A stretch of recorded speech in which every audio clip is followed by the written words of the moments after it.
Salut, j'ai vu une vidéo et du coup je disais bah je suis d'accord, en même temps je suis pas d'accord pour l'énergie nucléaire parce que moi je pense que c'est quelque chose qui peut être utile, mais les déchets il faut pas les enterrer sur Terre. Après tu dis il y a des tonnes de déchets, en fait ce qui est vraiment radioactif c'est les barres d'uranium et c'est pas si lourd que ça. Il y en a pas besoin d'énormément, ils font la barre d'uranium et puis après c'est ça qui est le plus radioactif. Après le reste c'est des déchets, c'est du béton, c'est des machins qui sont autour et qui sont très peu radioactifs en comparaison. Ce qui est vraiment radioactif et très fort et pour des millions d'années, c'est la barre d'uranium. Et ben là, les mecs avec SpaceX là et tout leur programme, ben, au lieu d'envoyer des milliardaires dans l'espace, non, t'envoies les barres d'uranium, tu les balances là comme la sonde Voyager et tu l'envoies ça dans l'espace. On peut faire ça à l'échelle de la planète. Après, si certains pays n'ont pas l'argent pour envoyer dans l'espace, ils payent à d'autres pays qui ont les capacités techniques de le faire.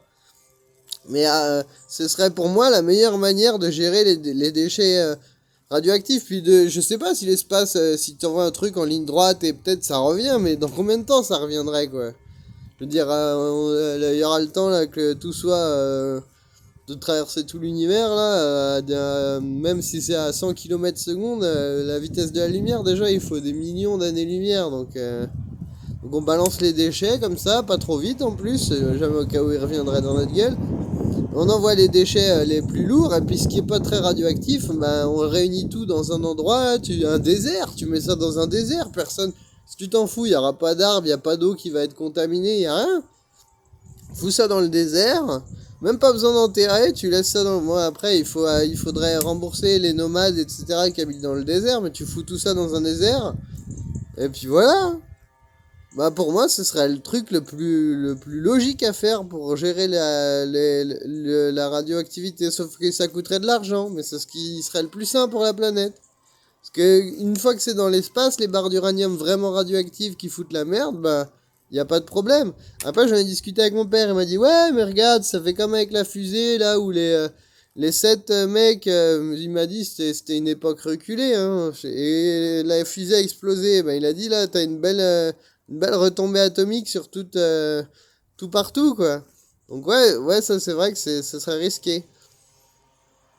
Et après, si on peut pas faire ça comme ça, on fait une espèce de gros canon super puissant qui balance, qui tire l'uranium. On a moyen de faire ça. On fabrique un canon hyper puissant qui il tire l'uranium et il l'envoie en dehors de la planète et hop, il se barre dans l'espace, quoi. Si c'est trop risqué de faire des fusées. Mais bon, maintenant, si les plus grands milliardaires de ce monde, etc., c'était risqué de prendre la fusée, ils l'auraient pas fait, hein. Tu crois qu'ils seraient allés risquer leur vie et tout? Ils font du tourisme spatial. Combien ça coûterait? Il y a des millionnaires. S'il y en a un qui décédait, non, ils savent ce qu'ils font. Donc je pense que c'est déjà la fusée, elle est 100% sûre en fait. Non, ils ont les fusées qui pinaillent pas, quoi. Qui explosent pas en cours de vol, qui machin.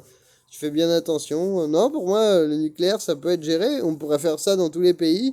Et ça éviterait, je sais pas s'il y a vraiment un réchauffement avec le CO2, etc. Mais en tout cas, l'uranium, ça demande pas trop de difficulté à le récolter. T'en as un peu partout sur Terre. Et puis ça produit, bla, voilà la dose d'énergie. Donc ouais, après on pourrait laisser la lumière allumée toute la nuit, faire la teuf et tout. Ouais, ouais, ouais, mais enfin bon.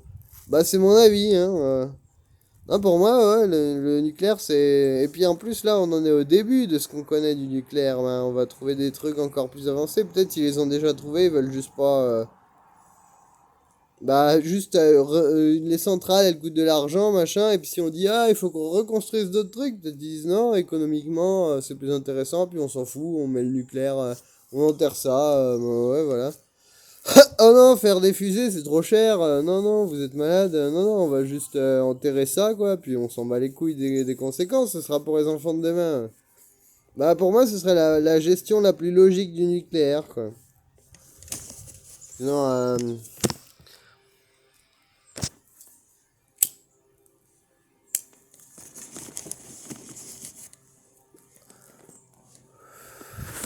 pour ça, il y a des gens là qui m'écoutent, mais est-ce que je m'écoute moi-même? Ouais, je suis en train de m'écouter parler. Parce qu'il y a des gens qui croient aux esprits, quoi. Qu'il y a des esprits, les gens ils disent, bah oui, il y a des esprits, il y a des grands esprits, et puis il y a des hommes politiques, quoi. Ah non, bon. T'as les grands esprits, t'as les. T'as des esprits, t'as machin, et puis il y a les chamans là qui disaient, t'as l'esprit de Dieu, l'esprit des eaux, les ondines là, les fées là, chez les Gaulois, les fées de l'eau, il y a plein de choses. Ouais, j'ai que des fées de la bière à la maison. Ah ouais, mais c'est pas moi qui l'a fait. Bon, non mais je sais pas, vous croyez à ça vous, les esprits, enfin je veux dire. Ah, je dis, c'est une hypothèse hein, comme ça, mais les schizophrènes, quand ils entendent des voix, bah peut-être c'est juste la science et les médecins et les analyses, machin, vont dire que non, c'est juste qu'ils délirent tout seuls dans leur tête. Mais, et pourquoi ils entendent des voix? Parce que ils disent, ils entendent des voix parce que c'est comme s'ils micro-parlaient, leur gorge micro-vibre, et ils entendent des voix, sauf qu'ils entendent pas leur voix. Ça, c'est bizarre quand même, non? Parce que si c'était eux-mêmes qui parlaient, qui faisaient vibrer leur gorge, pourquoi ils entendraient une voix qui est différente de la leur? C'est là où ça, je dis pas que c'est faux, je dis pas que c'est vrai, mais je dis, ça me pose une question quand même, votre hypothèse, enfin, ou si ils en sont sûrs, j'en sais rien. Mais alors, comment ça se fait qu'il entend une voix qui est pas la sienne? Si c'est sa gorge qui vibre, à moins que ce soit un super imitateur, mais bon, surtout que c'est inconscient, donc tu fais ta voix, tu fais pas celle des autres. Et pourtant, les schizophrènes entendent d'autres voix. Donc ça, c'est bizarre aussi. Après, je disais, bah, peut-être que les schizophrènes, ils entendent des voix, ils sont peut-être connectés avec les esprits. Peut-être qu'il y a toujours des esprits avec nous. Moi, les Kanaks, quand j'étais, ils disaient, bah, Nouvelle-Calédonie, t'as les esprits de tes ancêtres, l'esprit du lézard, puis le lézard, il vient, et il est messager de tes ancêtres, et puis tes ancêtres, ils te soutiennent, ils t'aident, ils t'amènent des choses. Et on peut voir, on est né dans un monde où nos ancêtres ont tout construit. Là. Tu crois que moi, j'aurais su inventer ça, tout seul? Bah non, c'est mes ancêtres sur des millions d'années qui ont découvert ça. Comme le fusée, comme la radiation, comme tout plein de trucs. Des choses bonnes, des choses moins bonnes, mais qui ont transformé les légumes, là, qui ont pris des plantes, machin, puis qui ont fait des croisements, puis ils ont réussi, paf, des jolis légumes super bons, machin, transformer le sanglier en cochon, transformer... ah, bah, c'est quand même... c'est un don de tes ancêtres, c'est un don de tes ancêtres, c'est un cadeau de la vie, quoi. Donc ouais, maintenant, qu'est-ce qu'on... Bah voilà, est-ce qu'on sera des ancêtres respectables pour ceux qui viendront demain? C'est ça la question qu'on a se poser. Moi, je sais pas. Bon, moi, je pourrais dire, j'ai pas fait grand-chose non plus, mais au moins, j'ai pas dit... j'ai boycotté le monde du travail, machin. J'ai dit, je veux pas participer. Déjà, j'ai rien à y gagner. En plus, ça va me faire souffrir. Ça va faire souffrir les autres. Ça va détruire la planète. Ça va que des trucs comme ça. Bon, je dis pas que je détruis pas la planète en utilisant mon téléphone là et dans ma tablette, j'ai pas de téléphone. Et en faisant des vidéos et puis machin, en polluant et puis les serveurs qui vont enregistrer les données et puis tout ça. Mais j'envoie un message, je dis des trucs et peut-être que les bénéfices de cette vidéo seront plus grands que le coût qu'ils ont quoi. Le coût qu'elle a. Ah bon, ma vidéo a un coup. Ouais, ouais, c'est une tortue, non, c'est une girafe. Bon, ouais. Ça aurait été plus facile pour Jésus s'ils avaient eu des agrafes. Hein, ouais. Non, ça aurait été plus facile pour lui s'il avait eu un Smith Wesson. Ah, bon, enfin, bon, bref. Mais, je sais pas, est-ce qu'il s'en serait servi va savoir. Je veux dire, t'as beau être le fils de Dieu, hein, quoi, des mecs qui veulent te clouer et puis te faire crever de soif et de faim. Et, là, j'ai vu la crucifixion, là, tes poumons se putréfient, tu meurs par asphyxie, ça dure des heures et des heures. Et il n'y a pas eu que Jésus qui a subi ça, hein. Il y en a peut-être plein hein, qui ont machin pour nos péchés ou je sais pas quoi. Hein. Ils voulaient nous empêcher peut-être aussi. Ah, mon père, j'ai pêché un poisson gros comme ça. Ouais, bon. Ah ouais, bah, vas-y, partage alors. Comme on dit, si tu envoies le couscous, on voit aussi la sauce. Ouais, avec les neuroleptiques, la sauce. Bon, ouais. Non, c'est garde quoi, ouais, c'est un esprit qui parle. Non, ouais, c'est Xavier. Ah bon.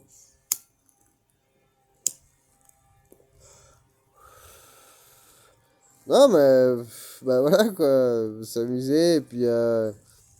Moi, je pense que, ouais, tes ancêtres sont jamais très loin, même ceux des autres, ceux de tout le monde, puis que, oui, Tu fais un voyage entre le monde de ceux qui sont vivants et le monde de ceux qui sont morts, mais je pense pas que quand t'es mort, il y a absolument rien. Et s'il est comme t'es catholique, tu crois au paradis, bah ça veut dire qu'il y a bien, il y a pas une frontière. Moi, je pense pas qu'il y ait une frontière entre, si, il y a une frontière dans la matière, et même pas, peut-être des gens du paradis reviennent. Il n'y a pas une frontière vraiment définie où on sait où elle est, qui définit ce qui est vivant et ce qui est mort, si, parce que ce qui est mort ne bouge plus, mais ce qui est l'esprit qui va te parler, l'esprit qui t'anime, et puis les idées, ce qui se passe dans ta vie, ben peut-être que les mecs qui sont au paradis, donc ça veut dire ils existent toujours. Si tu vas au paradis, t'existes encore. Pour aller au paradis, il faut que tu sois. Et si tu es, donc tu es toujours un esprit, une conscience, et donc à travers ça, tu peux envoyer des messages peut-être. C'est là où tu dis, bah, ça devient les anges, enjeu, c'est enjeu, à l'intérieur de nous. Un enjeu, bah, il y a beaucoup d'enjeux là. Bon, c'était pas hyper pertinent. Voilà, bah,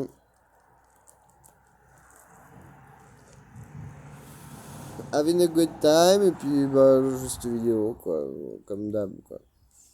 Bye bye!